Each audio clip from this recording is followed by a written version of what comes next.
पूरी दुनिया में पक्षियों के ज़्यादा से ज़्यादा प्रजाति पाई जाती है। सभी के वही दो पंजे और दो पंख और एक गर्दन होती है, लेकिन इन्हीं में से एक ऐसा पंछी है जिसकी एक अलग ही पहचान है, जो आसमान का सीना चीर कर हजारों किलोमीटर ऊपर उड़कर 120 किलोमीटर प्रति आवर के रफ्तार से उड़ता है, जो खुद से कई गुना अधिक शिकार को भी अपने पंचों में दबोच कर उड़ जाता है। इसलिए उसे पंछियों का राजा कहा जाता है, जिसे हम बाज के नाम से जानते हैं। और एक बाज इतना ऊंचा मुकाम हासिल करता है तो सिर्फ और सिर्फ अपने ट्रेनिंग और अपने पुनर्जन्म के वजह से।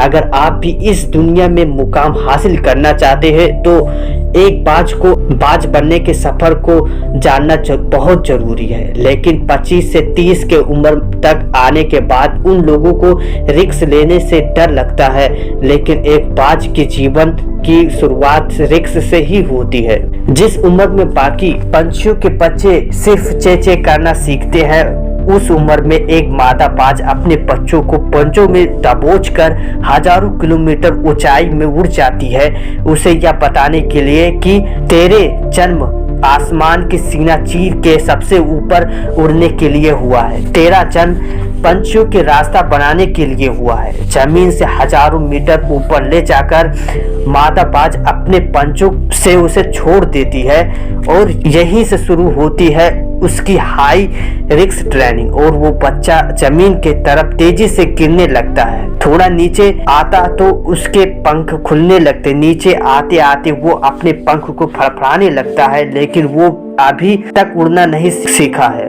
वो जमीन से कुछ ही ऊपर होता है, ऐसा लगता है कि कुछ सेकंड में ही उसका जीवन समाप्त हो जाएगा। लेकिन अचानक एक पंजा उसे अपने गिर्भ में ले लेता है और वापस आसमान में उड़ जाता है।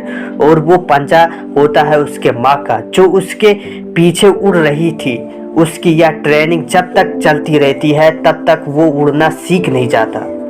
इतनी हाई रिस्क ट्रेनिंग होने के बाद इस दुनिया को एक बाज मिलता है। बारिश के वक्त जब सारे पक्षी आश्रय की तलाश करते हैं, तब यही बाज उसी बारिश में आसमान को चीरते हुए ऊपर निकल जाता है और बादल से कहता है कि बरस ले, कितना बरसेगा, और फिर नीचे आकर चैलेंज करता है। एक बाज की उम्र लगभग 70 साल होती है।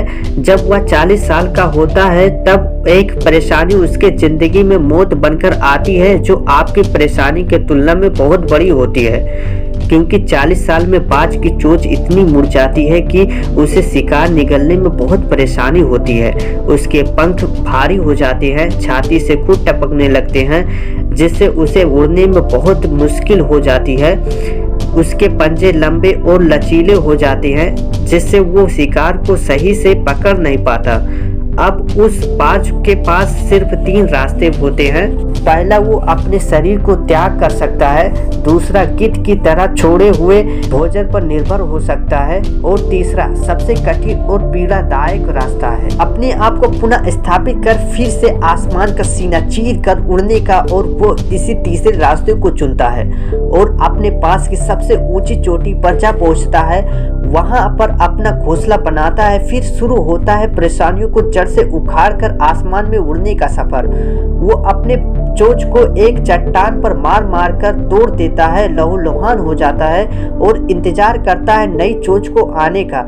उसके बाद नई चोंच से अपने पंजों को काट देता है और फिर इंतजार करता है एक नई पंजों के उगने का। उसके बाद एक एक पंख को शरीर से अलग करता है, फिर इंतजार करता है नई पंख उगे आने का।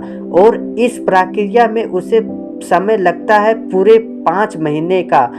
इन 5 महीने के कड़ी तपस्या से एक बाज का पुनर्जन्म होता है और वो फिर से तैयार हो जाता है आसमान का सीना चीर कर उड़ने के लिए।